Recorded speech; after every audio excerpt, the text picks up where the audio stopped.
Hello students, आज हम इस वीडियो में पढ़ने वाले हैं अपॉर्चुनिटी कॉस्ट के बारे में कि अपॉर्चुनिटी कॉस्ट क्या होती है, मार्जिनल कॉस्ट क्या होती है, अपॉर्चुनिटी कॉस्ट क्या होती है, टोटल अपॉर्चुनिटी कॉस्ट क्या होती है और इससे रिलेटेड कुछ क्वेश्चंस अबाउट और पीपीसी से रिलेटेड कुछ क्वेश्चंस के बारे में आज हम जानेंगे। So let's start our video.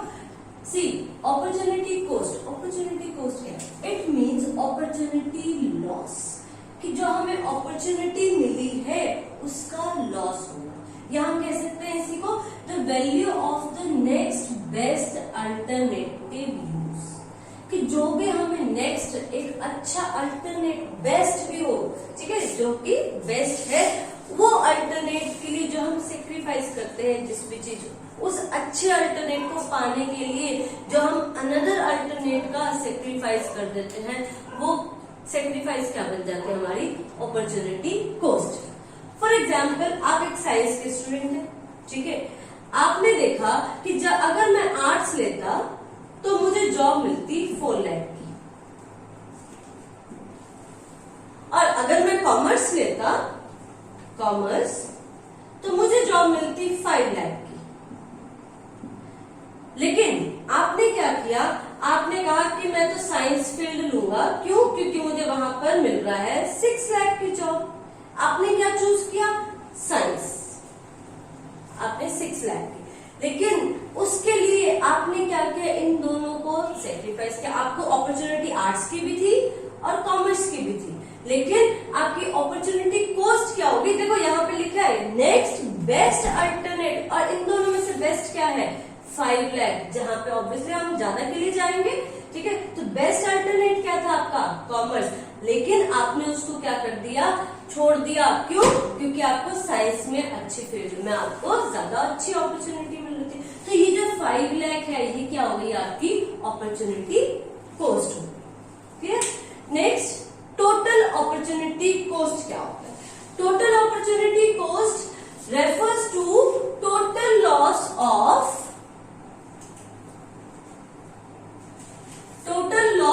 output when the given resources are shifted from use 1 to use 2, कि हमें टोटल कितना लॉस हुआ है। अगर एक फार्मर की हम बात करें तो फार्मर अपनी लैंड पर राइस भी उगा सकता था, वीट भी उगा सकता था, लेकिन उसने देखा कि वीट की वैल्यू मुझे मिल रही है 9000, जबकि राइस की मिल रही है मुझे 5000, तो उसने वीट को चूज किया।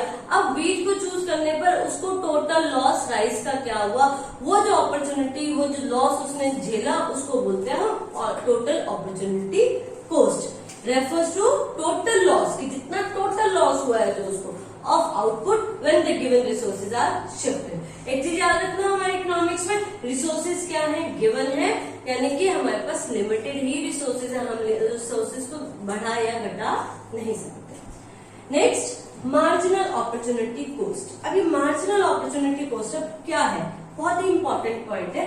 इसको हम मार्जिनल रेट ऑफ ट्रांसफॉर्मेशन भी कहते हैं, यानी कि MRT। It refers to opportunity cost per unit of additional output of crop to when some resources are shifted from one opportunity to another। देखो, इसको हम एग्जाम्पल की मदद से समझते हैं। यहाँ मैंने लिया, हमारे पास 2 अपॉर्चुनिटी थी, मैगी और पास्ता की, ठीक है।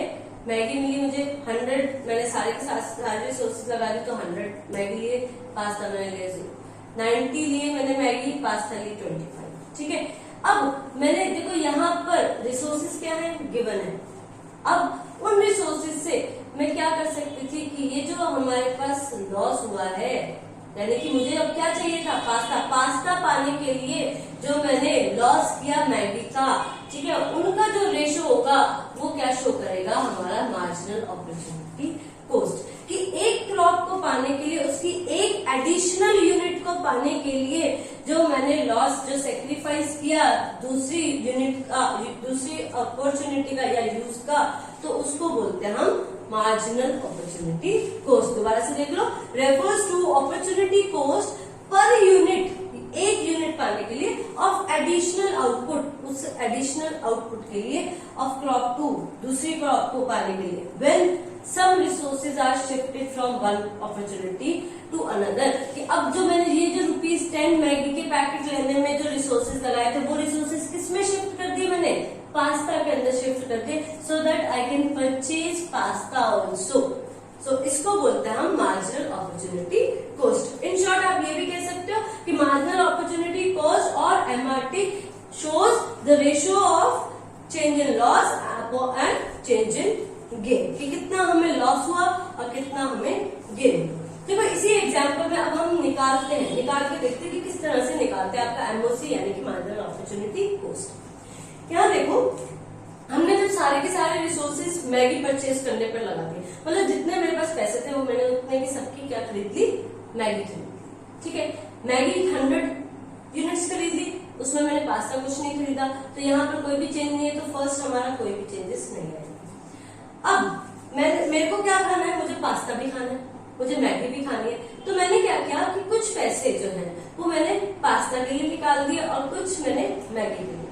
ठीक है, तो मुझे अब देखो कितने का लॉस हुआ मुझे मैगी के यूनिट्स में, 10 का, 100 से मैंने कितने लिया 90, तो लॉस कितने का हुआ मुझे 10 का। यहाँ पर गेन कितने का हुआ, 0 थी, पहले पास्ता बिल्कुल नहीं खरीदा था, अब मैंने उसके 25 यूनिट्स पास्ता के खरीद लिए, तो 25, ये क्या है हमारा गेन, तो कितना आ जाएगा, ये आपका आ जाएगा 0.4। ये 0.4 क्या है हमारा मार्जिनल अपॉर्चुनिटी कॉस्ट। नेक्स्ट देखो 90 से कितने पे आ गए, अब हम 70 पर, यानी कि 70 यूनिट्स किसके खरीदे हमने, मैगी के, और पास्ता भी अब हमने कितने ले लिए 50। अब इनमें कितना चेंज आया, 90 से 70, 20 का चेंज आया, 20 का लॉस हुआ हमें, और गेन कितने का हुआ, पास्ता का गेन हुआ 25 से 50 पर आ गए, ये भी 25 का लॉस कितना आ गया 0.8।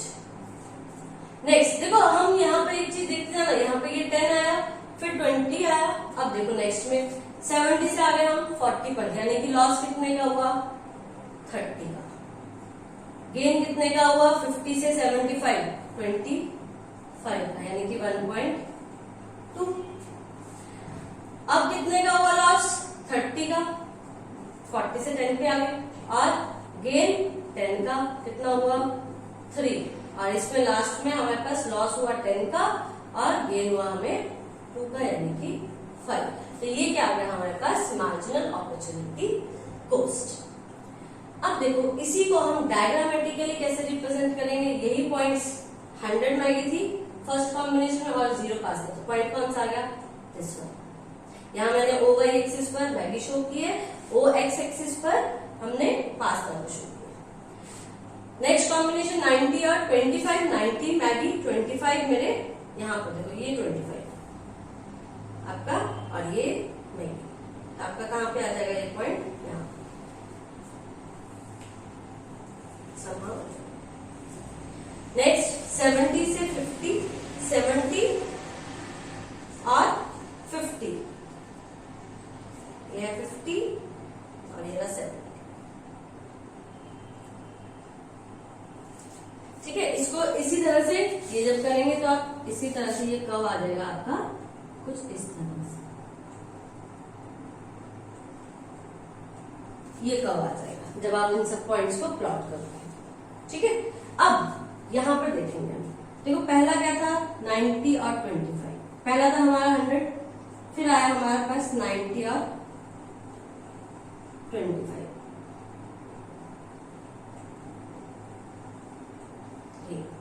फिर 70 और 50, 70 एंड 50,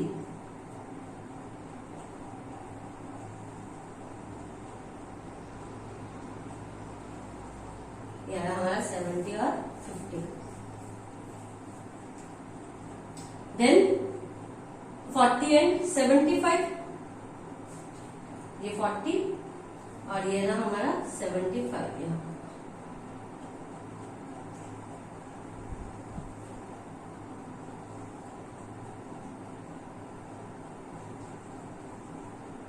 याद है आपका 75। नेक्स्ट आपका है 10 एंड 85, 10 एंड 85, ये 80 था, यहाँ पर 85,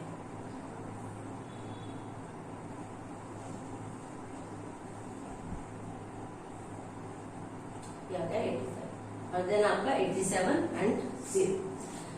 अब ठीक है, ये हमने क्या किया, डायग्रामेटिकली रिप्रेजेंट कर दिया अपना एमओसी, मार्जिनल अपॉर्चुनिटी कॉस्ट। अब इसको देखो और अनदर तरीके से मैं अगर सिंपल तरीके से आपको बताऊं तो मार्जिनल अपॉर्चुनिटी, ये हमारा पीपीसी कर्व है, ठीक है, ये वाई एक्सिस और एक्स एक्सिस। तो ये हमारा फर्स्ट यूनिट था, अब ये हमने सेकंड किया। तो लॉस कितने का हुआ, दिस वन लॉस। पहले हमारा कॉम्बिनेशन हमने लिया था ये वाला, ठीक है, यहाँ पर ए और बी, ये थे हमारे मैगी, ये है हमारे पास्ता सपोज, ठीक है। तो यानी कि मैगी को मैंने और लेने के लिए, इतना मैगी और यूनिट कंज्यूम करने के लिए मुझे कितना लॉस लेना पड़ा, इसका लॉस। ये मैगी कंजप्शन बढ़ाने के लिए मुझे पास्ता का कितना लॉस करना पड़ा, दिस वन। तो ये जो होगा, ये एरिया, इतना पार्ट, इसको बोलेंगे हम लॉस, इसको बोलेंगे हम गेन।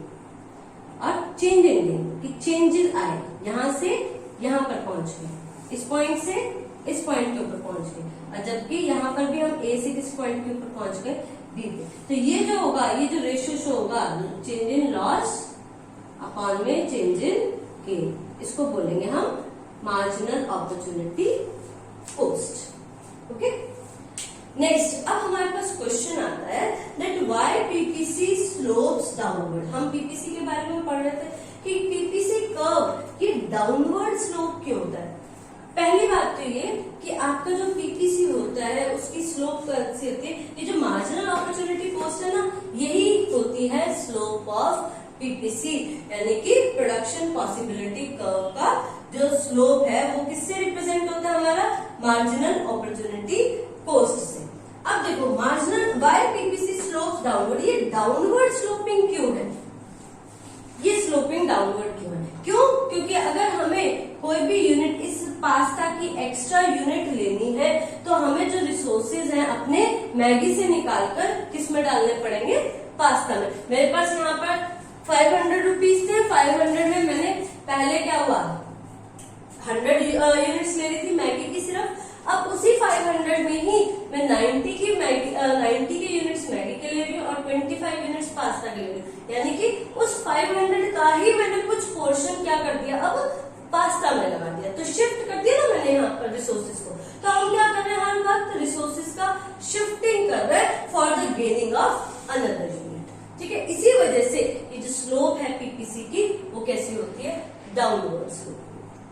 सेकेंड क्वेश्चन आता है that why it is concave to the origin, कि पीपीसी कनकेव क्यों होता है। देखो हमारे पास दो कर्व्स होते हैं, एक होता है कनकेव, एक होता है कन्वेक्स। कन्वेक्स कैसा होता है, इस तरह से, ठीक है, जब अपोजिट फेस उधर की साइड, और कनकेव कैसा होगा, इधर की साइड, ठीक है। तो ये कैसी शेप है, कनकेव है। अब ये कनकेव क्यों है, क्यों, क्योंकि जो हमारी मार्जिनल अपॉर्चुनिटी कॉस्ट है वो हमेशा क्या होता जा रही है, बढ़ती जा रही है, इंक्रीज होती जा रही है। देखो पहले हमने 0.4 था, फिर 0.8 हुआ, 1.2 हुआ, 3 हुआ, 5 हुआ, यानी कि हम धीरे धीरे जो रिसोर्सेज है वो एक पहले वाले गुड्स में से निकालकर दूसरे वाले गुड्स में लगाते जा रहे हैं। तो ये जो लॉस होता जा रहा है हमें, वो क्या होता जा रहा है, ज्यादा होता जा रहा है। इस वजह से हमारा जो इसका आप रीजन, एक सिंपल सा रीजन यहाँ पे लिख सकते हैं, because there is increase in marginal opportunity cost, that's why our PPC curve is concave to the origin. Next आपके पास जो थर्ड क्वेश्चन आता है वो आता है that why MRT tends to rise, कि ये जो एमआरटी है, एमओसी, जिसको हम एमआरटी भी बोलते हैं, मार्जिनल रेट ऑफ ट्रांसफॉर्मेशन, ठीक है, ये इंक्रीज क्यों होता है, क्या रीजन है इसके पीछे। अब देखो इसको एक एग्जांपल से समझते हैं। एक फार्मर एक आइलैंड पे रहता है, ठीक है, उस आइलैंड पे जो प्रोडक्टिविटी कोकोनट की है वो बहुत ज्यादा होती है, लेकिन कोकोनट से पेट नहीं भर सकता। और अगर हम वो बाहर से, वो उनको राइस खाने का शौक है, राइस उनका जो स्टेपल फूड है, लेकिन वो राइस को क्या करते हैं, इम्पोर्ट करते हैं, मंगवाते हैं। अब इम्पोर्ट उनके लिए पॉसिबल ज्यादा नहीं हो पा रहा है, तो अब वहां के कुछ लोग कहते हैं कि चलो हम यहीं पर ही राइस उगा लेते हैं, ठीक है। तो अब वो क्या कर रहे हैं, जो लैंड है जो पहले कोकोनट के लिए यूज होती थी, अब उसका कुछ पोर्शन क्या होने लग गया, राइस के लिए यूज होने लग गया। अब उन्होंने देखा कि राइस की प्रोडक्शन तो यहाँ पर बहुत ज्यादा हो रही है और बहुत अच्छी हो रही है, तो उन्होंने क्या किया, अपनी लैंड का धीरे धीरे वहां पे जो प्रोडक्शन था वो किसका बढ़ा दिया, राइस का बढ़ा दिया। इसका मतलब जो अपॉर्चुनिटी कॉस्ट कोकोनट के लिए थी, जो लॉस हम बियर कर रहे थे कोकोनट वाला, वो लॉस क्या होता जा रहा है, ज्यादा होता जा रहा है। जब किस लिए ज्यादा होता जा रहा है, क्योंकि हम गेन करते जा रहे हैं राइस को। अब देखो यहाँ पर मैंने आपको इसीलिए पहले बोला था कि ये चीज देखते जाना कि जो लॉस हो रहा है, ये ऊपर वाला पार्ट लॉस का है। देखो हमेशा लॉस क्या हो रहा है, बढ़े जा रहा है, ये बढ़ता जा रहा है, ठीक है। जब न्यूमरेटर बढ़ेगा जबकि इन तीनों में देखो डिनोमिनेटर सेम है, तो वैल्यू क्या होगी, ऑब्वियसली बढ़ेगी। अब यहाँ पर तो कह सकते हो कि मैडम यहाँ तो 10 आ गया, यहाँ 30, लेकिन आप डिनोमिनेटर इसको भी तो देखो, डिनोमिनेटर को, ठीक है। अगर न्यूमरेटर कम हुआ तो डिनोमिनेटर तो और भी ज्यादा 10 से 2 पर आ गया, इसलिए वैल्यू क्या हो गई, बढ़ गई, ठीक है। तो हमारे पास यहाँ पर देखो हम सिंपल कंपेयर कर सकते हैं, क्योंकि यहाँ पर डिनोमिनेटर्स क्या है, सेम है, सिर्फ चेंजेस किस में आ रहे हैं, न्यूमरेटर्स में। कि हमारा लॉस जो है वो क्या होता जा रहा है, अगर गेन सेम रहता है तो लॉस क्या होता जा रहा है, बढ़ता जा रहा है। यहाँ पर भी अगर आप कंपेयर करोगे तो लॉस क्या हो रहा है, बढ़ रहा है, कम नहीं हो रहा है इस केस में, ठीक है। तो इसी वजह से जो हमारा MRT है, जो MOC है, वो क्या होता रहता है, बढ़ता रहता है, इंक्रीज होता रहता है। So this is the end of your chapter central problems of economy. Students, आपको अगर मेरी वीडियो इंफॉर्मेटिव लगती है तो आप मेरी वीडियो को शेयर कर सकते हैं, so that the needy ones can also get the benefit of this video. Okay, please subscribe my channel also and press like button. Thank you. Have a nice day.